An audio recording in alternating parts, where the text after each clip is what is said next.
Welcome,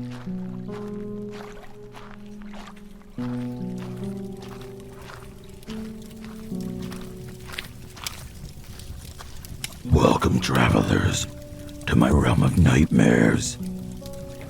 Allow me to be your personal assistant. Come in, take a seat, get comfortable. For when you step into my realm, there's no stepping out.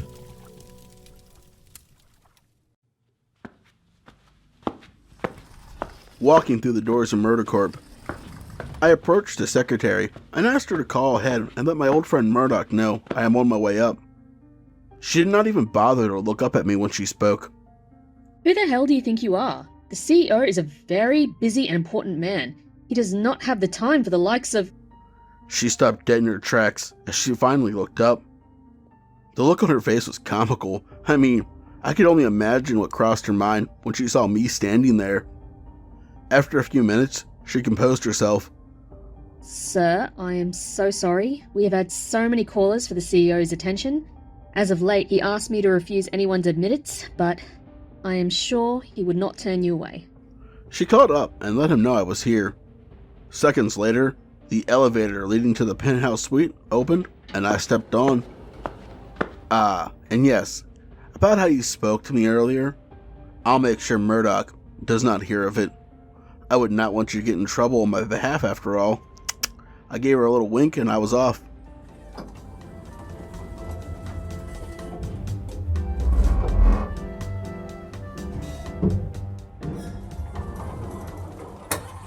The elevator took me to the top floor. I exited the elevator and immediately was greeted by two boorish men, stopping and searching me for weapons. I could hear Murdoch call from the other room. "Can you two buffoons let Lou in? We know he means me no harm."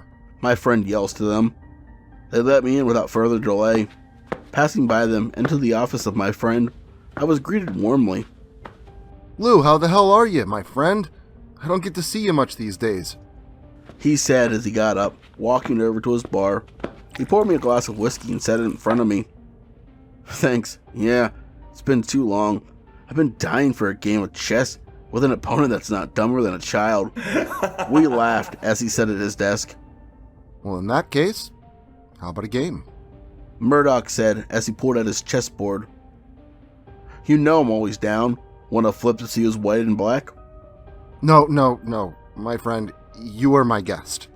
You can be white," said Murdoch. We went about setting our pieces into place. He got the clock out, and we began. I moved my pawn to e4. As I did this, I looked at him. You know, Murdoch, we as higher-ups have a massive responsibility. Don't you think? "What do you mean, Lou?" He then moved his piece with a pawn of his own to e5. Well, I mean, we have power and money. Yet, we both started where our workers under us did.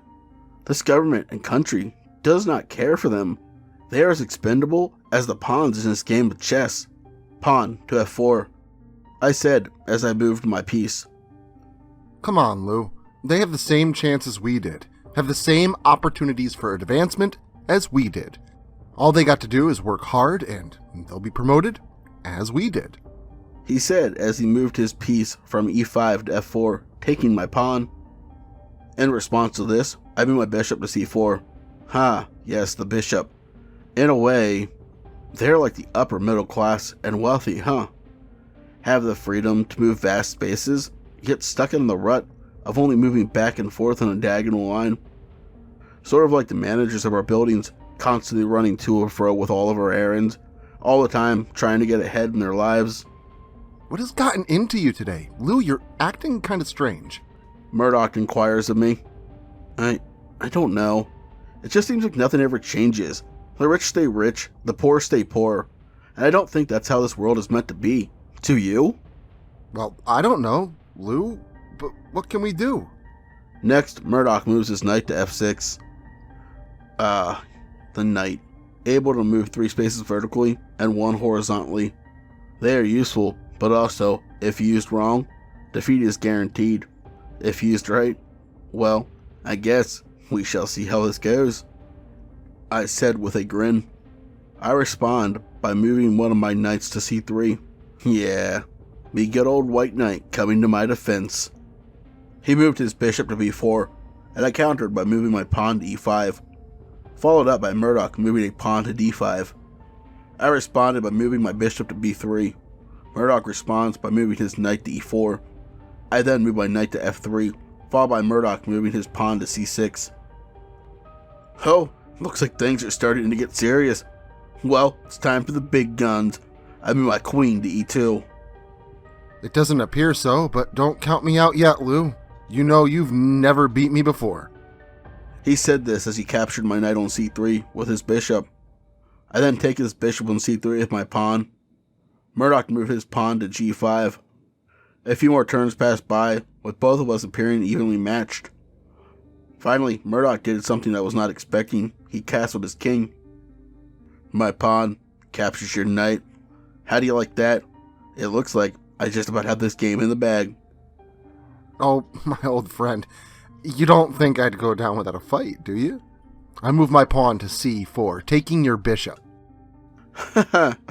Oh, my friend, you've not missed a step, have you? But I move my queen e2, and, if I'm not mistaken, it's check. Murdoch moves his bishop to d6, then I move my pawn over to f7, taking his pawn, followed by Murdoch moving his rook to g8. After about 10 more turns, I finally move my queen into position. I say, queen to f4. I got you in check again. It looks like this may be the time I finally beat you. Being the CEO seems to have made you sloppy, my old friend. But he blocks the capture, and we continue our battle of the minds. I finally got one of my pawns over to the other side of the board, turning it into another queen for myself. After this, it was just a matter of 3 turns before I beat him.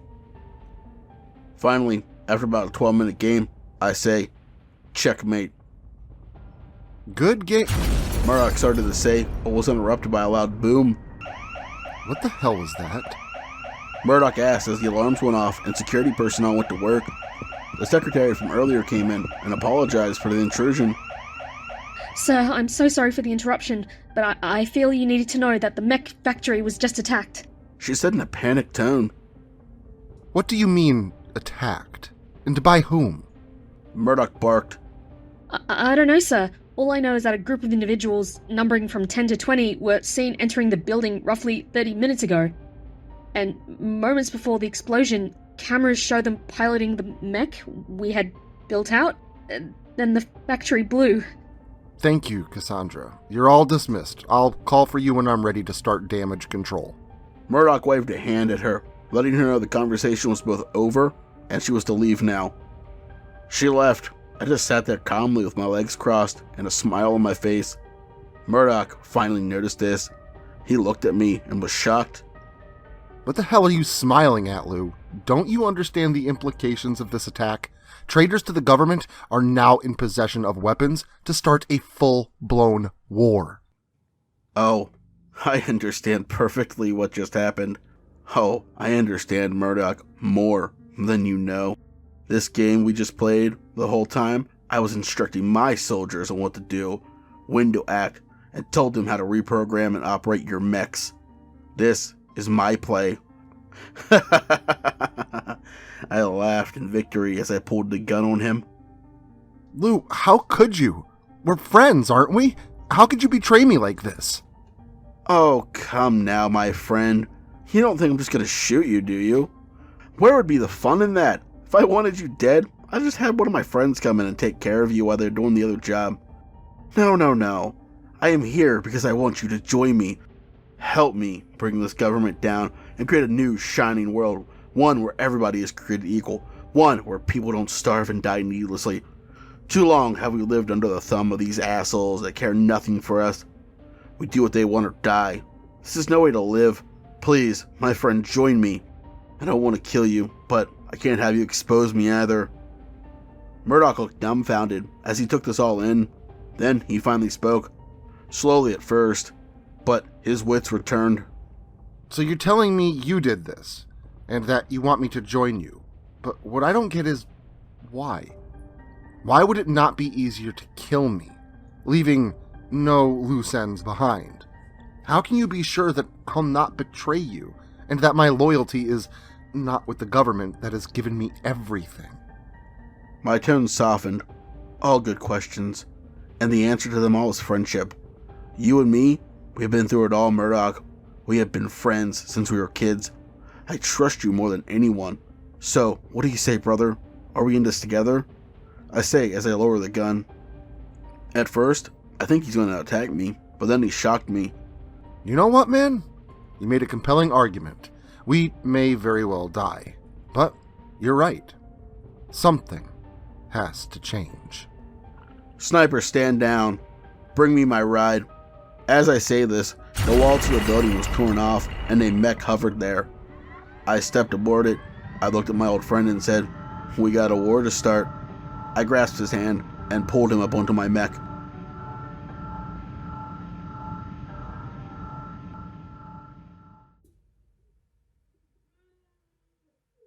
Tonight's story was Old Friends, written by myself, featuring the talented Zori Audio VA, and Sabian Lockhart, aka CleavingThoughtFromBone.